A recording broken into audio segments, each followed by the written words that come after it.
Guys, what's better than one casket? That's right, it's 4 caskets. We're talking graver consequences, so stick around because you're not going to want to miss it. You're tuning into the destination for TV superfan discussion, AFTERBUZZ TV. And now, let the buzz begin. Oh, there we go. There we go. Let's turn it up. Can we turn it up more? I want to wake up. There we go.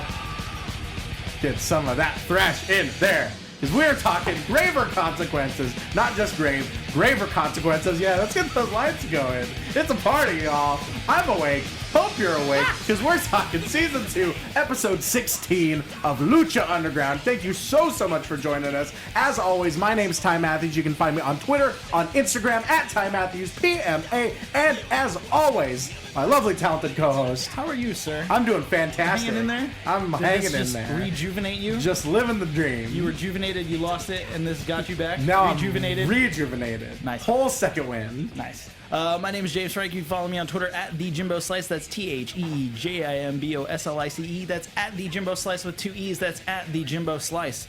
This may be my favorite episode of the season so far. There's so many good moments. So many good moments, and I think all the videos and backstory stuff was so enriching. I'm getting great this episode. I'm definitely getting super into this whole overarching storyline that we're talking about this season. So let's jump right into it. We get a little bit of recap of the whole Trios tournament. We've got new Trios champs. We'll revisit that later on in the show. But for now, we've got Dario Cueto in a bar with the neon sign on the wall. It says "Whiskey makes you frisky," and it's a very it's a very kind of titty twister from Dusk Till Dawn-esque kind of atmosphere in this bar.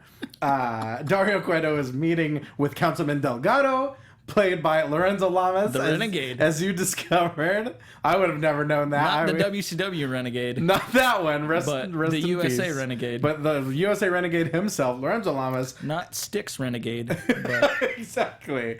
As Councilman Delgado, they meet up in this bar, and Dario is exhausted from running an underground fight league. it's tough running an underground fight club. And try running a city. Yeah, of course, it's nothing compared to running a whole city, so you know what? Fine. I'll give you that. Dario's got money ready for Councilman Delgado, and of course, the last time we saw Delgado, he was in the police chief. I can never remember her name, but he's in the police chief's office, and he's telling her to back off of this investigation. So we know there's something afoot. Yes, the game is afoot, to quote Sherlock Holmes. Not the Foot Clan. Not the Foot Clan. Afoot. To quote Sherlock Holmes, guys, I'm also on the Houdini and Doyle after show, just so you know. Shout out Carrie D. Lane, you looked awesome. Yes. Watch on Monday, right after Raw. But there's money, game's afoot. He's talking about his employer, who we know is not the mayor. He's someone much more sinister. Yeah. I think my favorite thing about this was that Dario was afraid. Yeah. Right? The look on his face when he's like, he's going to come to the temple. What, did you think your brother was going to have all the fun? Right. I was just like, oh. And I'd never seen Dario quiver exactly, shit. yeah.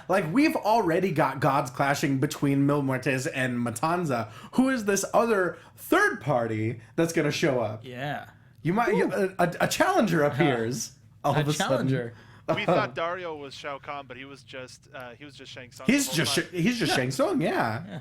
Oh man, what does that make Delgado? Who's Delgado? Is he Shinnok? Kentaro. Okay, Goro. I can see that. Because he was afraid.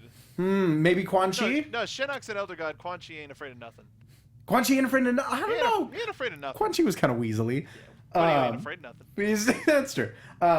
So he makes Dario stay. I mean, he's not gonna have a cerveza. He's gonna have a whiskey. That was so great. Just really kind of. Where are you going? Stay for a drink. All right, I'll have a cerveza. No, you'll have a whiskey. No, you're gonna have a whiskey. Just really kind of bitching El Jefe out like we've never seen before. Oh. Come on, Renegade. The jig is up. But he says the temple is very important to my employer. He's been waiting a very long time. He's gonna come to the temple. Who knows what the hell's gonna happen?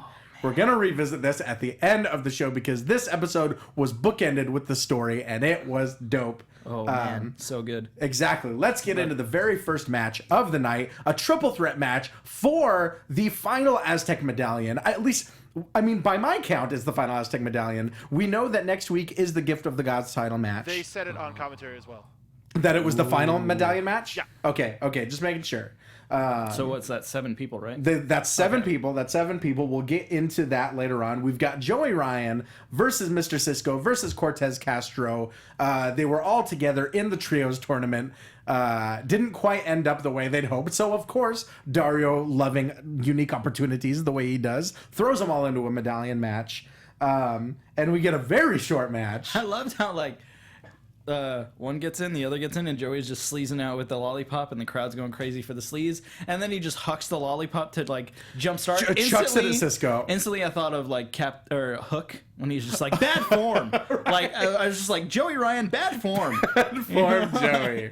Terrible. Exactly. We get Great double bulldog though. a double bulldog from Mr. Cisco and Cortez Castro to take Joey out of the match.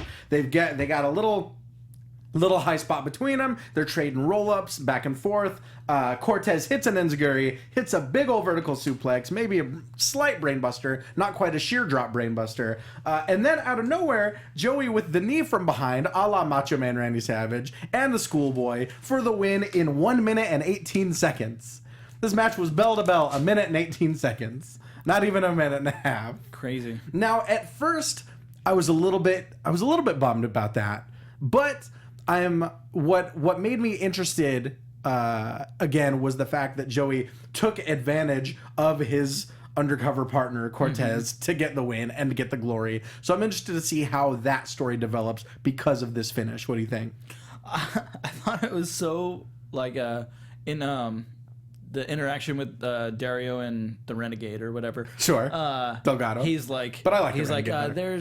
there might be people on the inside and you don't even know yet. Yeah, you and know? Dario's like, no, and then I we would went know. right into this match. So I was like, oh, and then Joey pins him. So it's just like, oh, are they like, no, man, I have to beat you to make people think we're not in cahoots. Right. Well, you didn't have to have beers with him afterwards. Right. You know? Yeah, you can tell the way that they've been playing the in-ring portions of the story. It's definitely clear that like Joey is out more kind of for the glory, obviously way more than Cortez is.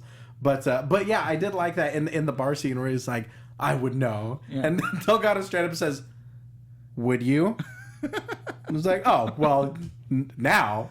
And during this match, they cut to that Watcher camera again. Do they? Yeah. You always catch that, and I never do. Yeah, and I got to look back to the last time they cut to that, and no one came out because maybe it might involve like the same people in the ring. Maybe. So maybe like someone's watching someone who's involved in those matches. But yeah, I was like, Watcher camera. Maybe Bam. that's how Dario knows. Oh. Maybe he's the one watching. He's the one. He's the watcher. He's the watcher. He watches the Watchman. Who watches the Creepman? I agree though, Ty. I thought we got cheated out of an awesome Cisco and Cortez match. Right, and I think somewhere down the line we'll see a one-on-one between the two of them and they'll tear it up. But like for this to not even last a minute and a half, it's crazy. I was surprised they had any other matches because I was like, oh, the graver consequences is going to be this entire episode. Right. No, they saved those for the all-night-long matches. Oh, man. But so now we've got the Gift of the Gods match ostensibly set up for next week. We've got Joey Ryan, Sexy Star, Tejano, Aerostar, the Mac. Oh, Chucker, eh? Of course. Joey, Sexy Star, Tejano, Aerostar, the Mac, Siniestro de la Muerte, and the final one, I guess it's supposed to be Cage, but Chavo is in possession of the medallion. Yeah. So I'm not sure where that's gonna go. We could maybe see an 8-man. We could see maybe Cueto rewarding Chavo for taking a risk and putting his life on the line by stealing Cage's medallion. Who knows? What if that was like a backup plan in case Matanza lost graver consequences? That then he would have gotten the coin, or he would have gotten the medallion from Chavo and given that to Matanza to go back in the match. Oh, interesting. Like if he was just like hedging all his bets. Sure. He's got like plan A through J. Yeah. And just in case. So that's our Gift of the Gods match set up for next week, 7-way for that sweet WMAC Masters belt. Yeah. In fact, Willie Mack, after he won that medallion, even posted an Instagram picture with the WMAC Masters caption. That's Damn so right he great. did. Because so great. Willie loves his 90s TV, so he loves I wonder that who show. his favorite character was. Oh man, Great Wolf? The Machine? was probably. It might have been the Machine. Might have been Superstar. Superstar wow. was pretty dope. I loved Red Dragon myself. Red Dragon, who also played Scorpion in the Mortal Kombat film. Really? Yep, that's true. Wow. That's true. Just a little bit of the levels of nerdom. WMAC Masters trivia for y'all. Let's get back on track. This video. This segment, y'all. Oh my gosh. So, we've been talking a lot about Katrina teleporting, being a ghost. Who knows? In this segment, that Nightcrawler noise. In this segment, we found out that if I'm to understand correctly, Katrina is 197 years old? Yeah. Or maybe she's been dead 197 years? I don't know which is which, but either way, that takes us back to 1819. Oh wow. The year 1819, guys. I think I'm choosing to think that's just when she died. So like that she theory. actually lived in the 1700s, died in 1819.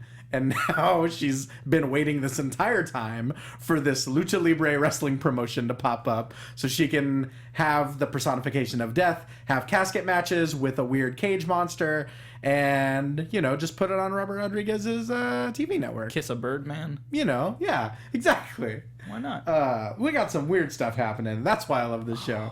But she says she's been waiting 197 years, and she's talking to Mil Muertes, or under his birth name, Pascual Mendoza. Ooh. She says, as a boy, you only spent days in this mausoleum of stone and rubble. As a man, you only spent weeks roaming the underworld. And she talks about how putting him in that coffin and bringing him back was all part of her plan to make him more powerful than ever. Yeah. And I love that. Might be one of my favorite shots of the whole show, when that coffin opened up and we saw his eyes, and it was those white ones. pupils. But more importantly, she says, after you bring Matanza to his knees, you're going to watch as I lick the face of a god and make us immortal. And the voice changed. Oh, man. The way the voice sounded when Right? she said immortal. Oh man, that was so good. I loved this whole everything. Like, she's like, I guided you, I freed you, and then when she talks about, like, you're gonna beat them and I'm gonna lick them and we'll be immortal, and his hands go up and he makes those fists, and it's just like this exactly. whole video But was so crazy. Not And just that. Oh. Not just that. It somehow gets even better, because out of the shadows comes King Cuerno, and the hunt is on, y'all. Dude, creeping. I mean, just creeping. Creeping. Creeper's gonna creep. We know Katrina cost him his shot at the Aztec medallion against Iniesta del Muerte. We know they had their plan that went south back, near the beginning of the season. Now King Cuerno is looking for kind of the prize trophy of his trophy room. He's looking for that mask, maybe the whole head. Yeah. Who knows? He needs the antlers and everything. Exactly. Center place on his. He's just gonna start coming out, instead of the Buck's head, he's just gonna have Mil Muertes' head on top of his own head. It's like the antlers on them. Exactly. It's like the movie The Pest with John I Leguizamo, love The Pest. and there's just like all these heads, except there's like one missing spot for Mil. It's just like, I swear to God, The Pest is one of my favorite I love that movies. movie. I like to. Oh, Yeah, don't we even could go start. there, dude. Oh, we'll go there. That's gonna be our intro theme for next week, just so y'all know. Cruise and creeps. Before we get to the rest of this episode, I want to talk to y'all about DraftKings. Oh, tell me about it, stud. Now, you can experience the thrill of 1 week fantasy golf this week at DraftKings.com. Amazing prizes are up for grabs each and every time that you play. And hell, playing's easy. All you gotta do is pick 6 golfers before a tournament tees off, stay under the salary cap, and rack up points based on how your players perform. Outscore the competition and win. Whether you're a total golf enthusiast or you just love the thrill of fantasy sports, DraftKings brings the excitement of the game to a whole new level. With every monster drive and every made putt bringing you closer to payday. You can choose from all kinds of sports to showcase your winning skills. Basketball, soccer, even MMA. We all love MMA. Millions of sports fans just like you have discovered the magic of DraftKings, so now it's your turn. And here's what you gotta do. You got to go over to DraftKings.com and use the promo code BUZZ. That's BUZZ, BUZZ, and you can play for free with your first deposit in this week's fantasy golf contest with $400,000 in prizes. The top prize is $100,000, so you could seriously cash in. So remember, go over to DraftKings.com, use the promo code BUZZ, that's BUZZ, to play for free and a shot at $100,000. DraftKings.com. Is Kerwin White available Oh man, to pick. loved Kerwin White. Narver made the same joke on SmackDown. Did he? Did he? Yep. Oh, see? It's, you know what? Then we'll use a hole-in-one Darso. How about that? Wow. We'll use hole-in-one Barry Barry Darso. Darso. How about that? I love Barry Darso. But seriously, go to DraftKings. Not just fantasy, it's DraftKings. Let's get into some trios the action. trios tourney. Trios action. We've got trios titles on the line. Son of Havoc, Ivelisse, and their mystery partner, their surprise partner, Johnny Mundo, accompanied by Taya. Oh, boo. Competing for the newly won trios titles of Rey Mysterio Jr., Prince Puma, and Dragon Azteca Jr. What happened to Angelico? And Did they Helico ever- got hurt. That was legit. It was legit. That was it wasn't legit. anything shown or like we didn't. Like, No, I was like, uh-uh. did I miss a segment? No, Or- the first we had heard about it was Dario talking about it in the finals of the trios In title, the office, of right. the trios tournament. Not in the office. We didn't hear about it in the office. We only heard about it via announcement at the beginning of the finals. I think it was a knee injury, maybe an ankle, something. Yeah, leg. makes sense with all the crazy. Exactly. Something leg centric. But it was legit. So, of course, as Dario likes to do, gives them a partner that they're going to hate his guts. Why not? They throw Johnny Mundo into the mix, and of course, immediately we've got heat between Taya and Ivelisse. And this, for as violent as the No Mas match got a few weeks ago, I think the feud that's definitely brewing between Taya and Ivelisse could get violent as hell. Oh man, I mean, that is the baddest bitch in the temple match. Exactly. Oh, That'll be an so official. good. Jack Evans does a run-in. We know he's really the baddest bitch. But I love at the beginning of this match, and it's one of the things I love about trios matches in general. I love that everyone is kind of paired off, and everyone not only is paired off, but has a different dynamic. We've got Dragon Azteca Jr. and Ivelisse doing some nice chain wrestling, double kip up. We got a handshake for sportsmanship. Yeah. I mean, a lot of really, really good stuff there. I love when they did the back and forth, and then they both kipped up, and she like kind of messed her kip up and like was shaking out her leg, and Matt Striker's like, oh, she has tons of leg issues. It's and, exactly. Like, Azteca's being sportsmanlike. He's like, oh, okay, and then Mundo pops in the shot, and he's like, hook the leg next time. Next time you do that, hook the leg. And I was like, I love it. He's such a dick. It's so good. At least he wasn't like, take him to Slam Town. Oh, Slam Town. We got to plot out where that is. Next, we got Son of Havoc and Rey Mysterio facing off. And I think, like, I don't know. I feel like people forget sometimes how much of a high flyer Son of Havoc is. Yeah. Like, that dude can do things that no human should possibly be able to do. I mean, it's absolutely incredible. And so I think it's a perfect matchup with him and Rey Mysterio.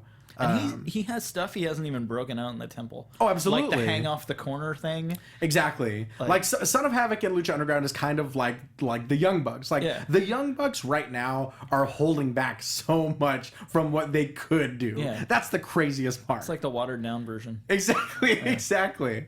I remember when they started seeing like their backyard videos and just like seeing ridiculously inhuman things. You're like, oh, you do that? Right. On a trampoline? Exactly. Like, Yeah. You're insane. But yeah, so they've got a really nice standoff, and then we've got the blood feud between Johnny Mundo and Prince Puma, one of the very, very first programs of the entire existence of Lucha Underground. And so yeah, we just get all sorts of good stuff. I love when Rey and Son of Havoc are going at it, and they both catch each other's feet for the kicks. Oh, It's like, yeah. No, you put it down. And No, you put it down. Okay, on 3. And Matt then Striker- the crowd starts to count. Right, exactly. Matt Striker calls it as them doing the kid and play, Oh, which is wow. also awesome. I love it. The house party kicks. Exactly. I love how like Mundo is about to tag. No. And then Vampiro's like, that's the international sign for he doesn't want to tag you. And I was actually going to mention that. I love that heel Johnny Mundo is getting such mileage out of just flipping people off. Yeah. Just straight up flipping people off. Like, it worked for Steve Austin. It's really effective now. It's just, there's something kind of like basic and hilarious about just straight up flipping someone off, especially when they're your partner. He's showing him the finger. Exactly. So it's so good. We see a lot of amazing stuff from Dragon Azteca Jr. like we're seeing every week. This incredible double jump Alita right into a bridging pin. He's so flawless. It's so smooth So and graceful. just so seamless. Yeah, exactly. Everything he does. Like his hop over the guy in the corner and then roll through was just right. Like what? Like, Exactly. with such ease, and then jump into an arm drag, like Right. like oh man. We get a great double team combination from Son of Havoc and Ivelisse. The great Muda handspring elbow into an enziguri to the shoulder, into a big old middle rope double stomp, into kind of a variation of a penalty kick from Ivelisse.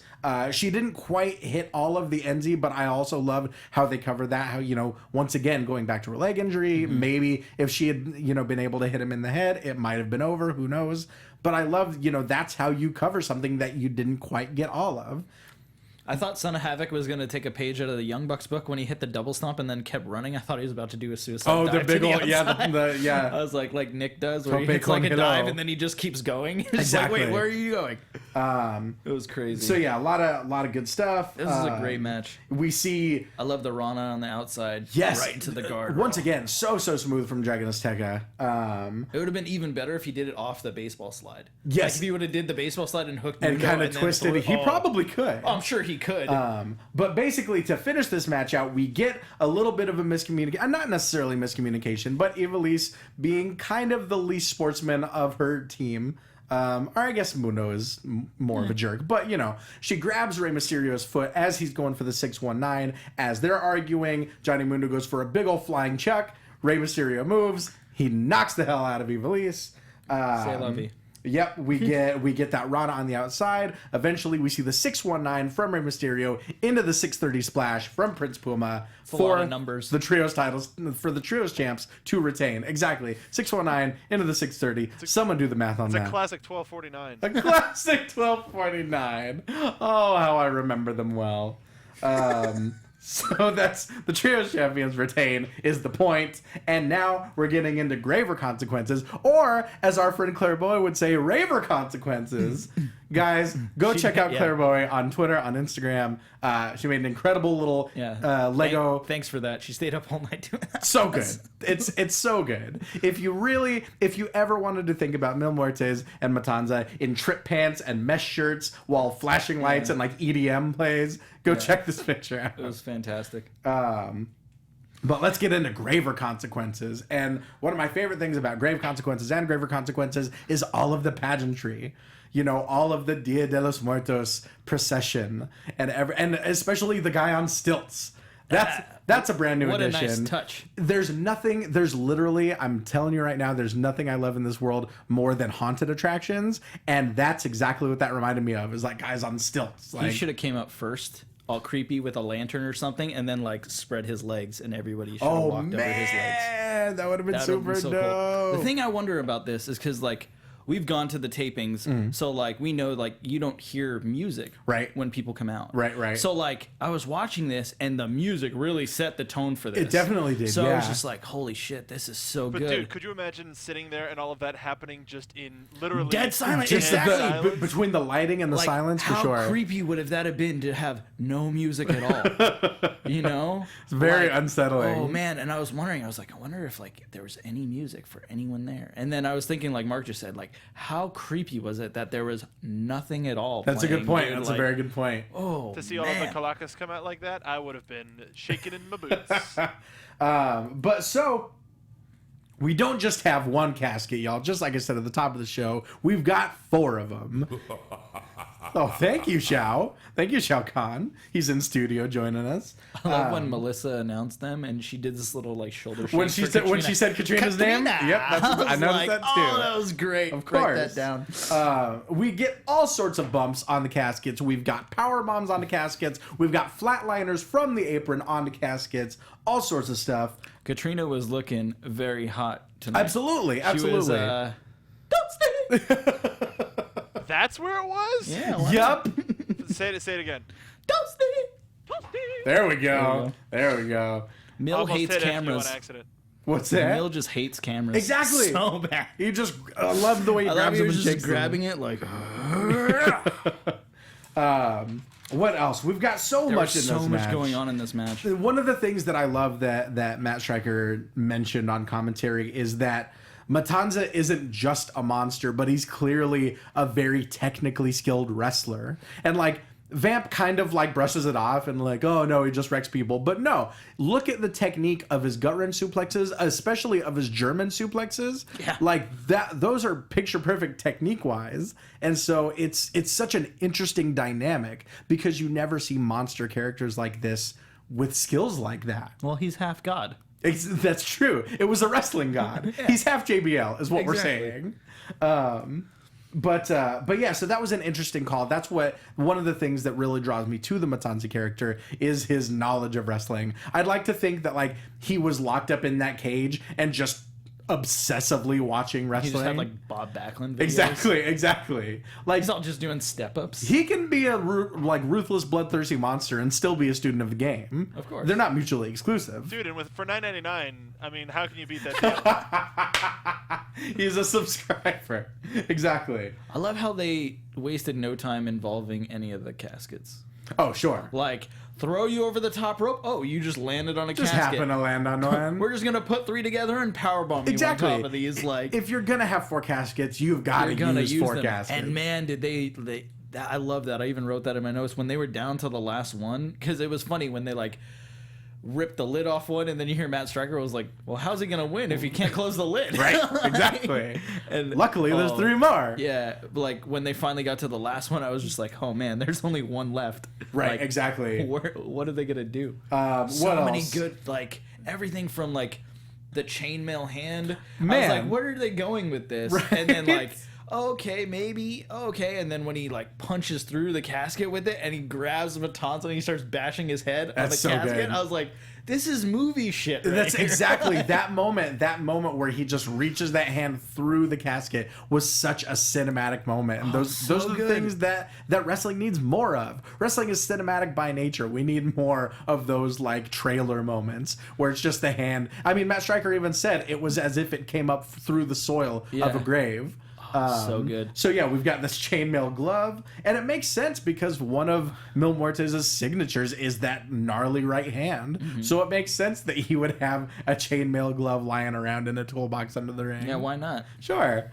What else? We've got a lot of involvement between Katrina and Dario. Big ol' slap to Dario. Katrina breaks a chair over Matanza's Oh man, back. breaks the chair of Matanza, and right when we think that he's gonna wreck her, we get the Reaper's Trident, which is one of my favorite move names. Through like Right through those 3 rows chairs. of chairs. Exactly. Eventually, though, Katrina can't run forever. She catches a chair to the back because Matanza just doesn't care. Throws her and the stone into a casket. And so now you got to think Mil Muertes is kind of operating at 50% power. Like, that's, if you're facing a boss, this is when he's like flashing red. Yeah. Like, he's pissed, but you kind of got him on the ropes, you know? Definitely. But as a result, his attack power went up. Exactly. That's why he starts throwing those punches. He says boss rush. What else? Really quickly from Jobo's in the chat, I thought for a minute he was wearing a coal miner's glove. Oh, if and, only. And also, Matt Ward, him punching through the casket was the coolest thing. It was was so absolutely. great. It was so cool. Such a cool moment. I do definitely want to see a coal miner's glove on a pole match sometime in Lucha Underground's existence. Season 3. I mean, we can't say anything, but maybe season 3. Maybe. Who knows? See, I was wondering because like as every casket was getting used in different ways, and like they were doing like different things, like the punch through and stuff. And then I noticed like they all had different paintings. Like each Yeah, one had like exactly. a different painted skull on it. Right. So I wonder if, and they all had like a different interior. Like one was red, one was green, one was black. And I was like, oh, I wonder if it was like, no, we need this casket This now. one, Shit. exactly. Like, no, we need the chick skull one. Like, oh, Right. no, the brown sugar skull. I do love the attention to detail. Yeah, there are different skulls on each one. We got those wreaths with the names, Yeah. Matanza and Mil Muertes. Matt Striker. Oh, he's half Doctor Doom. you know. But basically, to wrap everything up, Katrina and the stone, the Power Stone, the Infinity Stone, if you will, are thrown into the casket. Mil Muertes operating at half power. That allows Matanza to hit the Wrath of the Gods into the casket, which is a very precise like you got to have a lot of strength to control exactly where you put someone with And that that move. dude's not small. No, not at all. No. And he slams the lid on Mil Muertes to retain the Lucha Underground Championship. But after the match, It got crazier. we open the casket that Katrina is supposedly in. Gone. Did anybody else know that she was gone the instant they closed the door? I did not. For some reason, No? you know what? I should have didn't even think about it. It never crossed my mind at all. Part of the plan. All part of the plan, guys. She's just teleporting all over the temple. I love doing when- what you do. When she gets put in the casket and Vamp's like, that could have killed her. It was very like, Willie Mack, who did this Who to did you? this to you? And like Like borderline, that was the one line he had written down. It's like, I'm gonna say this. I'm gonna say this. borderline Kevin Von Erich and like he could have killed me. Disappointed. Man, I did not think we were going to find an organic way to fit that drop in, but I'm Hey. so glad we did. I'm still waiting for an opportunity to use Sexy Star again. I'm trying to think. Nope, not gonna do it. We'll figure something out. When But, Katrina slept Dario, she was probably just like, see, you know? Nope, not doing it. No, you son of a bitch. So man. Now that Katrina's gone, the funeral procession comes out. They carry the casket, carrying the, I guess, double dead Mil Muertes out of the temple. But who is one of the shadowy figures holding the casket but King Cuerno himself? And the plot thickens. oh man, I love just like something so small as like, no, they're all gonna come back out and carry the casket back. Like something just like that was just like, oh shit. Yeah. Like, this is crazy. Yeah. And then like, yeah, up until the end where then you see like, well, why are they slowing down? And then like, why is this one guy lifting his hood? It would have been cool if he would have had like different colored mask. Right.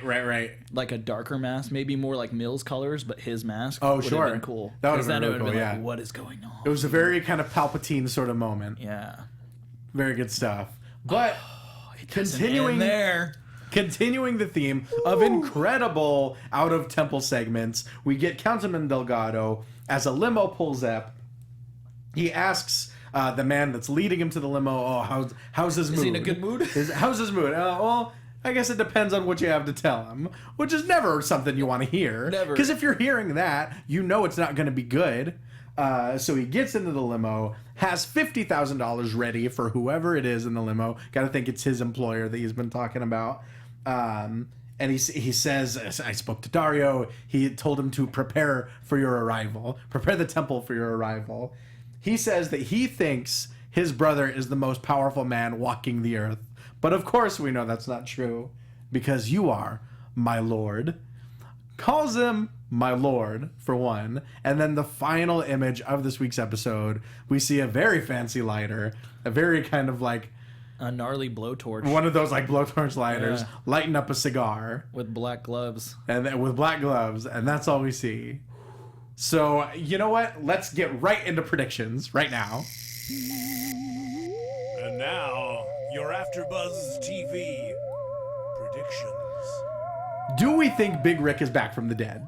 That was my first thought because of the cigar. Right. But then I was just like, that'd be kind of like a waste, Right. you know? Right. Like, why rehash him? Right. But I mean, who knows? They could rehab any character. Yeah. Who knows? But yeah, that was obviously my first guess with the emphasis on the cigar. I mean, we saw in the Lucha Underground comic that he's dead and that his skull was used for Mil Muertes' throne, but we don't know how stringently they're adhering to that continuity, how closely it's tied to the canon of Lucha Underground. So who knows? Really quick, my favorite thing in chat, Matt Ward said that he thinks it's Blue Demon Jr. Interesting. Ooh. Hell of a thing. I also think it would be fun if it was Danny Trejo. That was one of my thoughts. I was like, what if it's Machete? Some great ones. That was Mark had two other good ones. I was like, what if it's Machete? What if it's Robert Rodriguez? Okay. Straight up Robert Rodriguez. What if it's Vicky Guerrero? Interesting. Yeah. Mark had Excuse me? three great ones. I was just like, oh man. Man, just swinging for the fences with I these. was trying to think of like who else smokes cigars, and like Hannibal from A-Team was the only one that came to mind. You know. But MVP, dude. I'm still on this MVP bandwagon of like, well, who could be? You might be right. Who could be like a top dog that like people would be like, "Oh shit!" But my lord, My I don't know. lord, that's what threw me. My lord, Unless it's one of the Golden Lords, like from Meteor Man. Meteor Man. hell, man. Oh man, the references that you come up That's with. where we're going, bro. I love. Somebody also says in chat, Joseph Boza says it might be Mariposa and Marty's father. Okay. I would like to see more of the storylines kind of all interwoven in this big like shared universe. So that'd be very interesting. Yeah. Man, I love the idea of Robert Rodriguez, but just as Robert Rodriguez, Dude, totally. as like acclaimed director Robert Rodriguez, and he just happens to I'd be be scared of him if I was Dario Cueto. the Lord of Boyle Heights. Dude, totally. Man pays my checks. I gotta be scared of him. I have no idea. Dario would be that afraid of the guy that signs his checks. Oh man. There's so. We got a couple more. AJ Fernandez says Tarantino or Cheech Marin. Matthew Linke says Melissa Santos. Interesting. Okay. Claire Bowie says Armando Alejandro Estrada. Man, I would be so down for that. I miss that crazy. guy. Somebody says, what if it's Darion Matanzas' father? Like the actual devil. Oh wow. That would make sense. I mean, like the way that Dario was acting, I could see that for sure. Father. Because they always talk about mom, they never talk about dad. Right? It's true. Who would play their dad? Danny Trejo. Danny Trejo, yeah, He would Machete. he would be great. Machete. Oh, he'd be so great. El Cucuy. Do you remember that maze at Halloween Horror Nights that he narrated? El Cucuy. That's who it is. It's El Cucuy. Oh man. The radio host El Cucuy. No, the monster, the actual monster No, from just funny. folklore. Just fun. I just want to see more. Yeah, I want to see more folklore. I want to see like La Llorona become a part of Lucha Underground. Ooh, La Llorona. That would be good. I want to see all of this folklore. But Zero Cool brings up the Great thing name. is this guy is supposed to be ascending, so he'd have to be somebody that can physically challenge Matanza. Interesting. So it would have to be a wrestler. Hmm. Seemingly. So I like your idea. I like your theory of MVP. That may be what we have to go with. But he can physically. I can't see it. No, I Wasn't he agree. signed for season 3, not season 2? I don't know. I have no idea. knows? Who knows? I literally Who knows this but you? off the off the top of my head, I can't think of anyone that would be able to step to Matanza like in a physically imposing manner. I just can't. So who knows? It'd be awesome if it's another like unknown guy that like Lucha Underground makes like a huge star. That they just make into their they own just character. like turn somebody who like everywhere else has been like a mid card job guy. That's a good point. That's That, I like, mean, oh, in 2 weeks this guy's like the new hot thing. He's in PWI top 500. right? You know? Exactly. Guys, I'm just saying it. Johnny Yuma. There you go. Lars only. Number 138. We are 138, guys. Oh, what? Kevin, right? Kevin. Oh, Kevin Goodtime. oh, Big Hunky Kev. Yeah. Ooh, that'd be amazing. Big Hunky Kev. That'd be crazy. That'd be great. He'd be a great lord, man. But there's so much speculation running What if it's rampant. the singer Lord? It's the Yeah, yeah, yeah. singer. What if Lord. it's Stan Marsh Yeah, as yeah, Lord? yeah. I am Lord. Oh man. So many references. Yeah. This is one of my This favorite is- after yeah, shows why because not? of this. We're going to keep speculating over the next 7 days. We hope you will as well. Make sure to tweet us, find us on Instagram. We're all over social media. Tell us who you think Dario Cueto's Lord, Delgado's employer. Tell us who you think it is. For now, Jimbo, where can they find you and where can they find that lovely disc in You front can of find you? this lovely documentary, The Young Bucks' Too Sweet Journey, that I made at highspots.com. It has Lucha Underground stars like Matt Stryker, Joey Ryan, The Mac, Brian Cage, tons of other people. Quick shout outs to Matt Ward for tweeting Scott Morin, and Claire Bowie for always participating and showing love. Amazing. Follow me on Twitter at TheJimboSlice, TheJimboSlice. That's at TheJimboSlice with 2 E's. That's at TheJimboSlice. Get it. Shout out to Kurt Hawkins who bought this and was feeling it, tweeting about it. There you go. Fantastic. See, Prince of Queens. I'd like to see him in Lucha Underground. absolutely. You'll be in good company if and when, it should be when you buy that DVD. For me, as always, my name is Ty Matthews. You can find me on Twitter, on Instagram, at Ty Matthews PMA, as well as various other after shows, including Monday Night Raw, Houdini and Doyle, and American Grit, which is on right after this, like immediately after. I'll be sitting right where Jimbo's sitting right now. So make sure to tune in, check that out. If you're following us on iTunes, make sure to download, review, comment, subscribe, rate 5 stars if nasty. On YouTube, leave us a thumbs up, a comment, or just find us on Twitter. We love talking about Lucha Underground. We know you do, so let's all do it together. And we'll be right back here, same bat time, same bat channel, talking Season 2, Episode 17 of Lucha Underground. But until then, guys, viva la lucha. Ring the bell. From executive producers Maria Menounos, Kevin Undergaro, Phil Svitek, and the entire AfterBuzz TV staff, we would like to thank you for listening to the AfterBuzz TV network.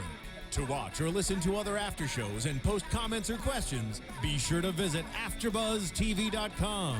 I'm Sir Richard Wentworth, and this has been a presentation of AfterBuzz TV. Buzz you later. The views expressed herein are those of the hosts only and do not necessarily reflect the views of AfterBuzz TV or its owners or principals.